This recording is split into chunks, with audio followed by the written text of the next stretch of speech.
कैसा लगता है आपको जब कोई आपको बीवी का गुलाम बोल देता है? हालाँकि कोई अगर अपनी फैमिली को सर्व कर रहा है तो वो गुलाम नहीं होता। लेकिन वो दिन दूर नहीं जब शायद आपकी ज़रूरत ही ख़त्म हो जाए या यूँ कहें कि आपकी वैल्यू ख़त्म हो जाए।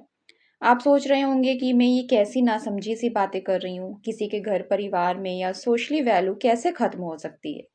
तो आप ये जान लें कि लोग आपसे नहीं बल्कि आपके टैलेंट से इम्प्रेस होते हैं और यही वो खूबियाँ हैं जिनसे आपको जॉब मिलती है या आप अपना बिजनेस स्टैब्लिश करते हैं। तो इनडायरेक्टली इन खूबियों से ही आप अर्न करते हैं जिससे आप खुश रहते हैं क्योंकि लोग आपसे खुश रहते हैं। यही मिसाल आप किसी भी शख्स पर आजमा सकते हैं। तो सवाल ये आता है कि अभी जो मैं बोल रही थी कि आपकी वैल्यू कम हो जाएगी, तो वो कैसे? वो इस तरह कि आपकी जगह ले लेगी मशीन। आपकी क्या बल्कि आप जैसे बहुतों का काम सिर्फ एक मशीन कर लेगी। लेकिन आप सोचेंगे कि मशीन तो हमारे साथ सन 1900 से है, तो इस तरह से अभी तक तो पॉसिबल हो नहीं पाया। लेकिन ये मैं आम मशीन की बात नहीं कर रही हूँ। आपका दिमाग में अगर ये सवाल आ रहा हो कि अब तक तो नहीं हुआ क्योंकि मैं एक वेल एजुकेटेड हूँ, मैं डॉक्टर हूँ, मैं इंजीनियर हूँ, मैं कंटेंट राइटर हूँ या मैं शेफ़ हूँ। तो अगर आप इतने समझदार हैं, तो मैं इसका जवाब ये दूँगी कि चैट जीपीटी 4 लॉन्च हो चुका है। ये सारी मुसीबत इसी की वजह से है, तो अगर ये मुसीबत है तो लॉन्च क्यों हो रहा है?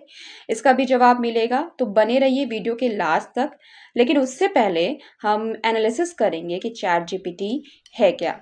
तो मैं शबिस्ता खान लेकर आई हूँ इस वीडियो में चैट जीपीटी से रिलेटेड फैक्ट। तो चलिए शुरू करते हैं। जनरेटिव प्री ट्रेन ट्रांसफॉर्मर यानी कि जनरेट करता है प्री ट्रेन जिसको सिखाया गया है ट्रांसफॉर्मर ये मशीन लैंग्वेज को यूज़र लैंग्वेज में इंटरचेंज कर सकता है। GPT-4 एक ताकतवर आर्टिफिशियल इंटेलिजेंस मॉडल है जो चैट जीपीटी के पीछे की टेक्नोलॉजी को कामयाब बनाता है। GPT 3.5 के बरक्स ये लार्ज लैंग्वेज मॉडल है जिसमें डेटा अंकों और तस्वीरों के फॉर्म में इनपुट की तरह मौजूद है और जो ऑब्जेक्ट्स को पहचानने और एनालाइज करने के काबिल है। GPT-4 किसी भी इंडिविजुअल के टैक्सेस के हिसाब लगाने में मदद कर सकता है, ऐसा ओपन एआई के प्रेसिडेंट ग्रेग ब्रोकमैन ने एक डिमॉन्स्ट्रेशन में दिखाया। यूँ कहें कि GPT-4 एक मल्टी मॉडल है, मतलब ये तस्वीरों के साथ साथ कंटेंट भी जनरेट कर सकता है और साथ ही टेक्स्ट प्रॉम्प्ट भी। अब आसान अल्फाज में समझाऊं तो GPT 3.5 वो है जो सिर्फ टेक्स्ट प्रॉम्प्ट से लेता है और महज 3000 शब्दों में जवाब देता है। लेकिन लेटेस्ट वर्जन GPT-4 ने ना सिर्फ कंटेंट जनरेट किया, ये कंटेंट के साथ साथ इमेज एंड वीडियोस भी क्रिएट कर सकता है और 25,000 वर्ड्स में जवाब देने की कमाल की खूबी रखता है। इसका मतलब है कि अगर आपको कोई फिल्म में या मूवी बनानी है तो आप चैट जीपीटी को बताना होगा आपका बेस, आपका थीम और आपकी जो भी रिक्वायरमेंट्स हैं उसके मुताबिक वो एक्टर एक्ट्रेस को डिजिटलाइज क्रिएट करके आपके कंटेंट को बनाकर, आपको साइट्स की ज़रूरत नहीं है, ये सब करके वो आपको वीडियो बनाकर दे देगा। आपको अपनी बुक लिखनी है, नज़्म लिखनी है, आपको सिर्फ आउटलाइंस बतानी है, जीपीटी आपको 2 दिन में आपकी 250 पेजेस की बुक लिख कर दे देगा, आपको नज़्म लिख कर दे देगा आपकी अपनी रिक्वायरमेंट्स पे। तो ये किसी एक पर्टिकुलर फील्ड में नहीं बल्कि बहुत सारी फील्ड में ऐसा है। ऐसे हॉस्पिटल्स आने वाले हैं कि जिसमें एक भी डॉक्टर नहीं रहेगा और आप अपना प्रिस्क्रिप्शन लेके आ जाएँगे। ऐसे बहुत सारे होटल्स भी बनेंगे जो कि उसमें वेटर वेट्रेस नहीं होंगे, लेकिन वहाँ पे एआई के ज़रिए और चैट जीपीटी इन तरह की टेक्निक्स के ज़रिए काम को अंजाम दिया जाएगा। चैट जीपीटी की कुछ मिसाल आपके सामने पेश करूं तो जैसे कि GPT-4 सोक्रेटिक कन्वर्सेशन को समझता है, सोक्रेट्स की बातचीत के तरीकों को समझ सकता है और सवाल का जवाब सवाल में देने की काबिलियत रखता है। ये डिपेंड करेगा यूजर्स पर कि वो कैसे इटरेशन दे रही हैं। आम बोलचाल की लैंग्वेज में बोलें तो किस तरह चैट जीपीटी की लगाम को पकड़े हुए हैं। जब मैंने चैट जीपीटी के बारे में सुना तो मैंने खुद इसको आज़माना चाहा और मैंने अपने फ़ोन में एआई चैट इंस्टॉल किया। तो शुरू में तो इसने ग्रीटिंग्स दी। इसको पता है कि ग्रीटिंग्स देकर ही बात करना शुरू करते हैं, लेकिन जैसे ही मैंने इससे हाउ आर यू पूछा, तो इसने मुझे आंसर दिया कि इसके पास कोई एहसासात नहीं है और ये सिर्फ़ एक इनपुट डेटा को यूज़ करके ही आंसर करती है, रिप्लाई करती है। तो फिर मैंने इससे इसी के बारे में पूछ लिया कि चैट जीपीटी क्या है? तो इसने अपना आंसर बिल्कुल ठीक दिया कि एक लैंग्वेज एआई लैंग्वेज मॉडल है, जो कि इसके ठीक बैठता है। फिर मैंने इससे पूछा कि प्रेज़ेंट इंडियन एजुकेशन सिस्टम के बारे में बताओ, तो इसने 2 से 3 मिनट लेकर और टाइप करके इसने मुझे अच्छा-सा कम से कम 250 वर्ड्स में एक मैसेज टाइप कर दिया कि चैट जीपीटी है क्या और क्या है एजुकेशन सिस्टम। तो इस तरह से ये अपने डेटाबेस को खंगाल कर और उसके एनालिसिस करके आपको एक आर्टिकल लिख कर दे सकती है। तो इस तरह से आपको अगर अपनी समरी बनाना है, प्रोजेक्ट्स जमा करने हैं, तो आप इस एआई चैट का इस्तेमाल अच्छे से कर सकती हैं। साथ ही साथ ये कुछ सॉफ्टवेयर लिखने में भी कारगर है। बायोलॉजिकल क्वेश्चंस में भी ये कारगर है। लेकिन जब इससे कुछ थिंकिंग बेस और लॉजिकल क्वेश्चंस पूछे गए, तो नज़्म लिखने जैसा इसके लिए आसान नहीं था। ह्यूमन साइकोलॉजी की बात भी करें तो किस कुछ चीज़ों में ये कारगर नहीं साबित हो रही है। एक अच्छी बात इसकी ये है कि सोशल मीडिया पे हेट फैलाने जैसे सेंटेंस ये नहीं करती है। साथ ही कोई कंट्रोवर्शियल टॉपिक पे भी आप इससे बात करेंगे, तो ये बहुत ही सादगी से बच के निकल जाती है। लेकिन अगर आप इससे कुछ थिंकिंग लॉजिकल लाइक जैसे कि किसी इंसिडेंट पे सवाल कर रहे हैं, तो उसका भी बड़ा अच्छे से ये जवाब दे देती है और आपको लेटर भी लिखकर ये प्रोवाइड कर देगी। तो अब से आपको लेटर ईमेल के लिए बहुत आसानी से प्रोवाइड हो जाएँगी चीज़ें। लेकिन जब इससे ये पूछा गया कि कुछ लॉजिकल क्वेश्चंस, तो उसमें ये फ़ेल हो रही हैं।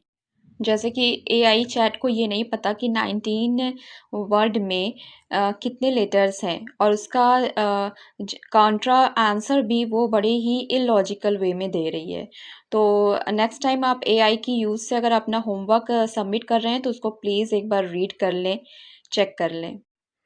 तो अब सवाल ये है कि इस GPT-4 से आप अपनी लाइफ बेहतर बनाएंगे या ये GPT-4 आपको रिप्लेस कर देगा कुछ मायनों में? क्या मशीन अब हम पर हुकूमत करने लगेगी? ये फ़ैसला भी आपको करना है कि टेक्नोलॉजी को सीख कर अगर हम वक़्त के साथ आगे बढ़ेंगे, तो बेशक मशीन के इस्तेमाल से हम अपनी ज़िंदगी को और भी बेहतर बना सकते हैं। अदरवाइज़ मशीन हमें रिप्लेस कर देंगी। जी हाँ, ये सुनने में जितना असहज लगता है, उससे कई ज़्यादा डरावना भी है। तो अब हमें क्या करना चाहिए और इसका इलाज क्या है?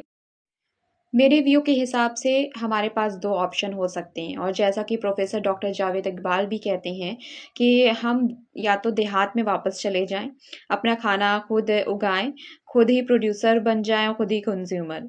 किसी भी चीज़ के लिए शहर पर डिपेंड ना होना पड़े। लेकिन ये इतना आसान नहीं है, क्योंकि इस तरह की मशीन के रहते देहात भी गायब हो जाएगा। दूसरा अल्टरनेटिव यही है कि हम इस न्यू टेक स्किल्स को सीखें और इन स्किल्स के साथ वक्त के साथ-साथ चलें, वरना वो दिन दूर नहीं जब हमारी कोई वैल्यू नहीं होगी और ये मशीनें हम पर हुकूमत कर रही होंगी। लेकिन मेरी पर्सनल राय ये है कि अल्लाह ने हम इंसान को अशरफुल मखलूक बनाया है। इंसानी दिमाग जितना कॉम्प्लेक्स कुछ भी नहीं है। इंसान अगर चाह ले तो हर शय को अंजाम दे सकता है। आखिर ये GPT-4 बनाया भी एक इंसान ने ही।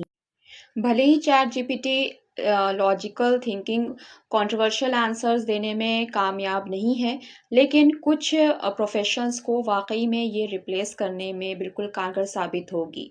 और इन फ्यूचर अगर हमारे बच्चे जो आज 10 साल की उम्र के लगभग हैं, तो 10 से 20 साल बाद जब वो पढ़ाई करके एक ट्रेडिशनल डिग्री लेकर जब ग्रेजुएट होंगे, तो उनके पास क्या रहेगा?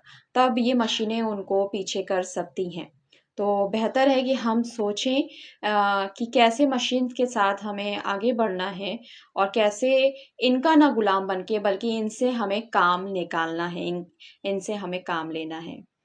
ज़ाहिर सी बात है कि अब तक जो भी छोटी-मोटी मशीनें हम अपने डेली यूज़ेस में इस्तेमाल कर रहे हैं, वाक़ई उन्होंने ह्यूमन लेबर को रिप्लेस कर दिया है।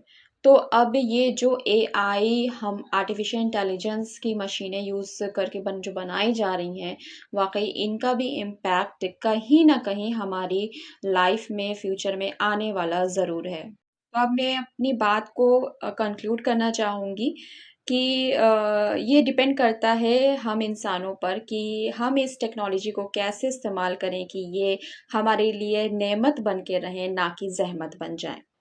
मेरा ये काम आपको कैसा लगा और GPT-4 के मुतालिक आपकी क्या राय है, कमेंट बॉक्स में ज़रूर बताएँ। और इससे पहले कोई मशीन मेरी वीडियो को शेयर करे, उससे पहले आप ही इसे शेयर कर दें, बिकॉज़ ब्लेसिंग्स इन शेयरिंग। मिलते हैं एक नए वीडियो के साथ। तब तक अपना ख्याल रखिए और अपनों का ख्याल रखिए। अल्लाह हाफ़िज़।